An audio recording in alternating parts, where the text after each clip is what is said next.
ओम शांति। अव्यक्ति परिवार में आपका स्वागत है।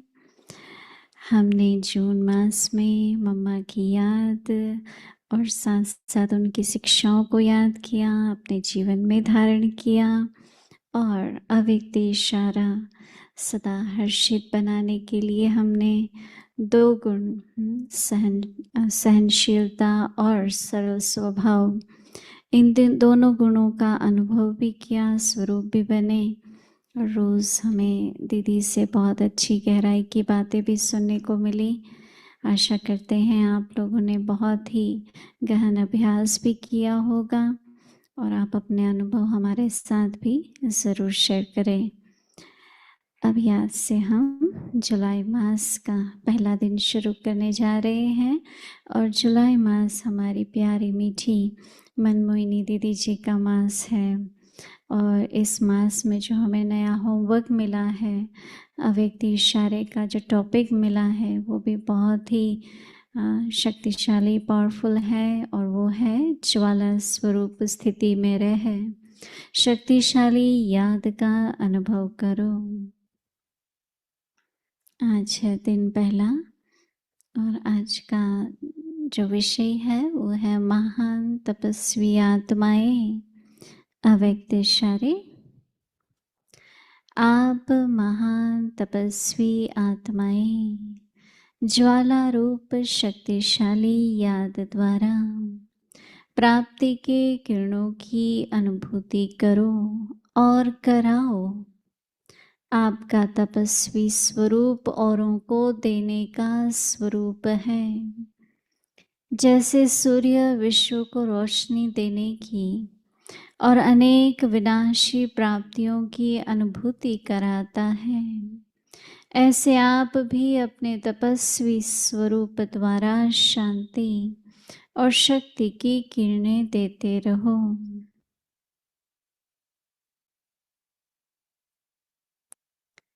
अभी हम मोहिनी दीदी जी से सुनेंगे।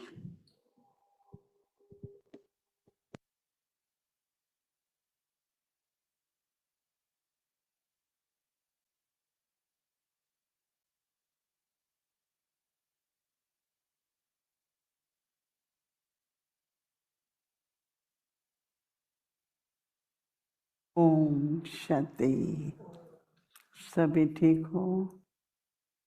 सभी में उमंग उत्साह है। उमंग उत्साह तब होता है जब कुछ अनुभव होता है, कुछ प्राप्ति होती है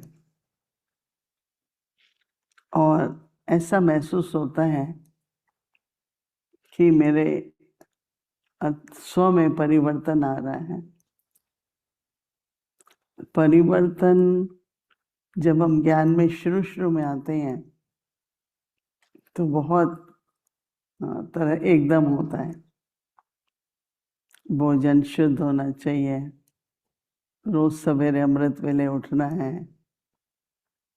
वस्त्र कौन से डालने हैं, भाषा कौन सी बोलनी है, ये सब बातें शुरू में आते हैं और परिवर्तन में आ जाती हैं। तो हमारी जीवन नई जीवन बन जाती है, जिसको हम कहते हैं कि हम ब्रह्मा मुख वंशावली बाबा के बच्चे ब्राह्मण बनते हैं। पहले लक्षण शूद्र के थे, क्षत्रिय घराने के थे, वैश्य घराने के थे और अभी हैं ब्राह्मण। शूद्र पना होता है कि मनुष्य में कई तरह की आदतें होती हैं। झूठ बोलेगा और उसके लिए वो झूठ नहीं होता है, आदत हो जाती है ना हर बात की। सबसे बड़ी बात वो कहते हैं कि वो मन में दृढ़ता लाएगा, वायदा करेगा पर उसको पूरा नहीं करेगा कि अब मुझे ये नहीं करना है, मुझे अभी नहीं करना है, लेकिन फिर देखेंगे आप कि वो करता है। तो हमें जो ये कलयुग के संस्कार कहो, और फिर उसके बाद क्या होता है, वैश्य। वैश्य हमेशा गए हुए हैं, सौदा करते हैं, हर बात पे आप ये करेंगे तो हम ये करेंगे। कई लोग तो भोग भी बाबा को ऐसे लगाते हैं कि बाबा भोग लगाएंगे, ये ठीक कर दो। बाबा का है प्रेम से भोजन बनाओ, बाबा को खिलाओ, दिल से बाबा के पास जन्मदिन होता है, कोई भी जीवन में कुछ भी होता है, खुशखबरी होती है, तो बाबा के साथ सेलिब्रेट करते हैं। तो हम लोग कलयुग के बाद कब कहाँ आ जाते हैं, द्वापर युग में। तो द्वापर युग की जो संस्कार हैं, फिर आते हैं हम त्रेता में क्षत्रिय घराने के संस्कार। क्षत्रिय माने जाते हैं युद्ध के लिए। उनको अभी तक अपने हर बात में युद्ध करना पड़ता है, अपने में परिवर्तन लाने के लिए, दूसरों के साथ व्यवहार और संबंध के लिए क्षत्रिय संस्कार वाला योद्धा की तरह होता है। हर बात पे जिद, हर बात पे आर्ग्यूमेंट, किसी भी तरह का फाइटर है, किसी तरह का भी झगड़ा। जब संगम युग पर आते हैं तो ब्रह्मा बाबा की मुख वंशावली है, पवित्रता है, शांति है, सुख है, और हर बात में खुद महसूस करेंगे कि सफलता भी है और संपन्नता भी है। अभी हम संगम युग पर हैं और हमको जाना है सतयुग में। तो संगम युग में प्राप्तियां बहुत हैं, श्रेष्ठ कर्म कमाते हैं सारे चक्र के लिए, भाग्य बनाते हैं। तो अगर ठीक तरह से ध्यान में रहे तो उमंग उत्साह बना रहता है। नहीं तो क्या होता है, धीरे धीरे उमंग उत्साह कम हो जाता है। कम होता है तो फिर पुरुषार्थ कम होता है, फिर अनुभव कम होता है, फिर धीरे धीरे माया जो है वो अपनी तरफ खींच लेती है। फिर हैं ब्राह्मण, हैं बाबा के, लेकिन पुरुषार्थ के अंदर स्टडी करने में, धारणा करने में, होमवर्क करने में थोड़ा आलस्य आ जाता है, अलबेलापन होता है। बाबा तो हर महीने, हर दिन न केवल मुरली मिलती है, ब्लेसिंग मिलता है, अव्यक्त इशारा मिलता है। मैं तो कहती हूँ कि बाबा मधुबन से हम बच्चों को रोज मिले, बच्चों को रोज प्राप्ति हो। जैसे शरीर का भोजन है, शरीर की सफाई है, ये तो नहीं कहेंगे कि हफ्ते में एक बार करते हैं, एक दिन छोड़ के एक दिन करते हैं, नहीं, रोज। बाबा तो और ही कहता है 2 बार करो, सवेरे, फिर दिन भर। कोई जॉब करते हैं, कोई कर्मयोगी हैं, जैसे ही पूरा हो जाओ, अच्छी तरह से स्नान करो, फ्रेश कपड़े डालो, संध्या के समय आकर के योग में बैठो। तो 2 बार, मुरली भी 2 बार, स्नान भी 2 बार, हर प्रकार से बाबा। तो उससे क्या होता है, फ्रेश रहते हैं। लेकिन उसी तरह से ही कर्मयोगी हैं, फिर आके सीधा योग में बैठ जाएंगे। थोड़ी अपनी तैयारी तो करनी पड़ती है ना। तो इसलिए ये युग ऐसा है जहां पर हमारी जीवन मूल्यवान है। दुनिया के चिंताओं से, झंझट से, बंधनों से हम मुक्त होके हम बाबा के बने हैं, तो बाबा का बन के रहने का भी एक अच्छा रिकॉर्ड रखना चाहिए। किसी ने कहा कि मैं जब से बाबा से बनी हूँ मैंने ये कभी नहीं किया या ये कभी नहीं किया है, मतलब छोड़ दिया तो छोड़ दिया नहीं। क्योंकि अगर संस्कार इमर्ज होंगे फिर आदत रिपीट होगी, फिर कब चेंज होंगे। भाग्य बनाने का युग है। थोड़ा सा अपने ऊपर अटेंशन रख के आप सभी सोचो, आप तैयार हैं? हाँ, तपस्या के लिए ज्वालामुखी तैयार है? सभी करेंगे ना? हर एक देखो कि अभी मेरे में जैसे शांति है, शक्ति है, शांति की शक्ति, तो पहले से और अब में मेरी परसेंटेज कितनी बढ़ी है।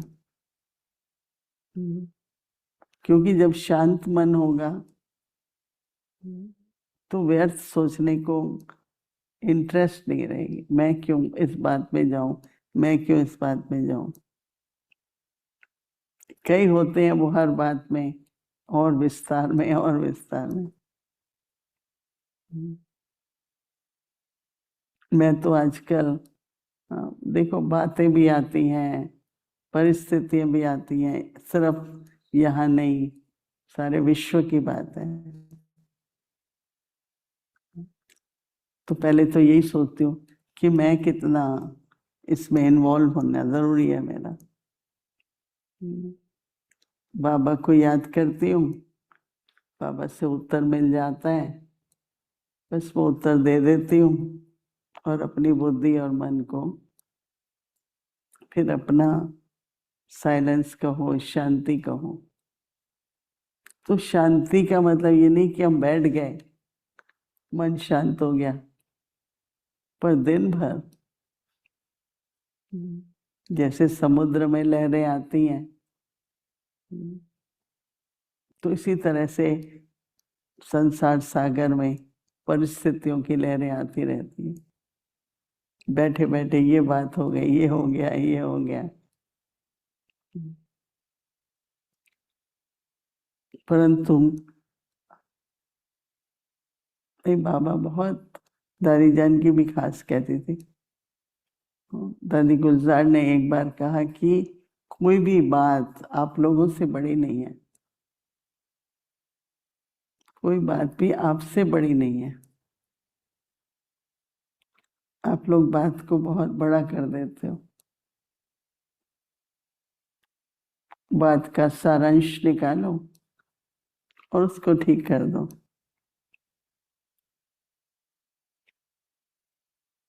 बाबा ने कई बार मुरली में कहा है, बच्चे पहाड़ को राई बनाओ या रुई बनाओ, उसको उड़ा दो,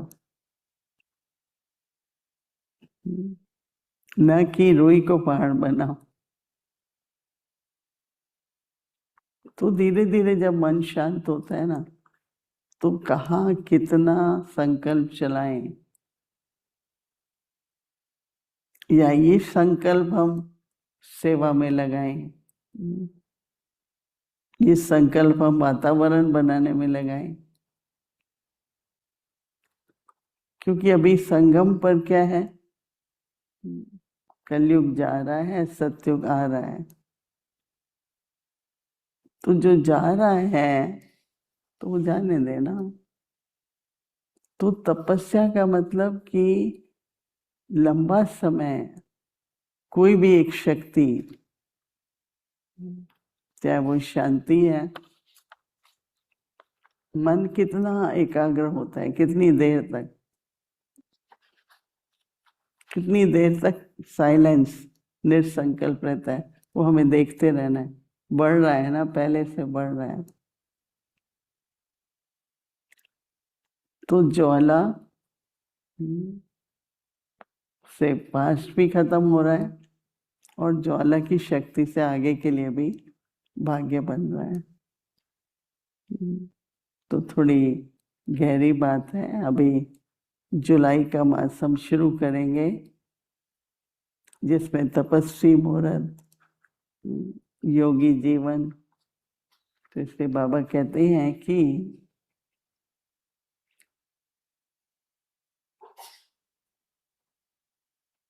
बाबा हमको टाइटल दे रहे हैं, महान तपस्वी आत्माएं।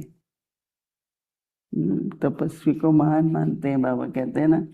तो बाबा कहते हैं कि आप महान तपस्वी आत्माएं ज्वाला रूप, अब इसको बाबा फिर कह रहे हैं, शक्तिशाली याद के द्वारा। तो ज्वाला रूप क्या है? शक्तिशाली। शक्तिशाली याद क्या है? बाबा के प्रेम में समा गए, तो वो प्रेम की शक्ति है। निश्चय है, बाबा पर विश्वास है, वो गुण में हम एकदम अटल रहें, सदा काल रहें। तो जितना जितना निरंतर स्थिति रहती है, वो ज्वाला जलती रहती है, लेकिन होती है फिर चली जाती है, नहीं, निरंतर रहे। तो बाबा कहते हैं शक्तिशाली याद के द्वारा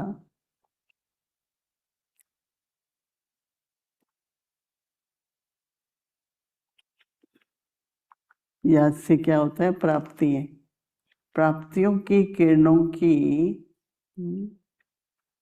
अनुभूति करो और करो। प्राप्ति प्राप्ति हो रही होती है ना, तो मन लगा रहता है। इसलिए ज्ञान सिर्फ सुनने तक नहीं है, ज्ञान को हम योग में बदलते हैं। ज्ञान इसलिए है कि ज्वालामुखी बने, और योग से फिर क्या होता है? प्राप्तियां होती हैं। तो बाबा कहते हैं कि तुम खुद भी किरणों की अनुभूति करो और कराओ। तो बाबा कहते हैं आपका तपस्वी स्वरूप औरों को, अपना तपस्वी स्वरूप औरों को देने का स्वरूप है।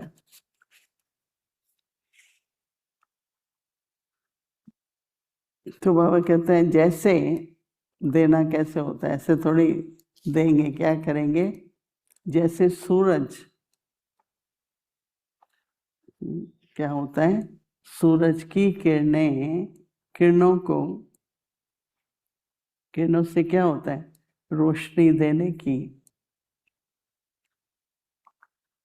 अभी किरणा ये तो नहीं कि मुझे इसको देना है, नहीं, लेने वाले लेते हैं।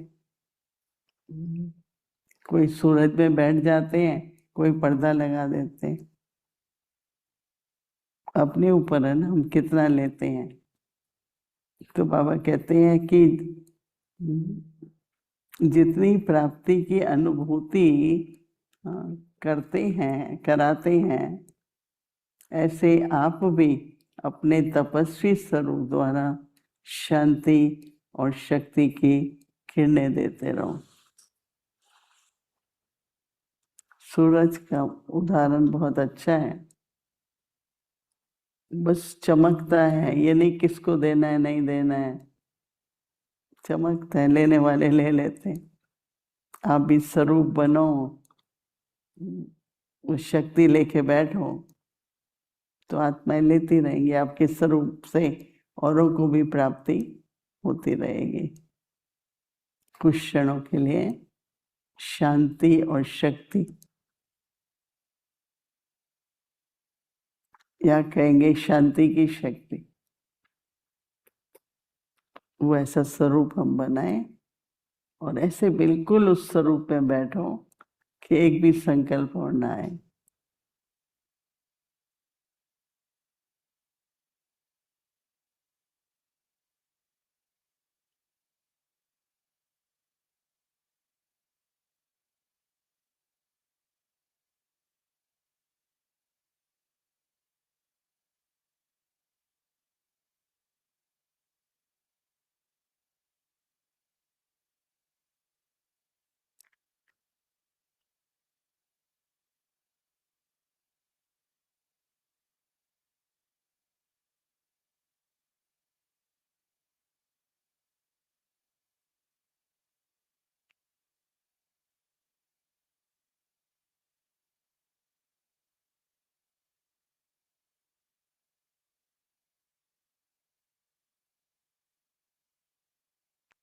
ओम शांति।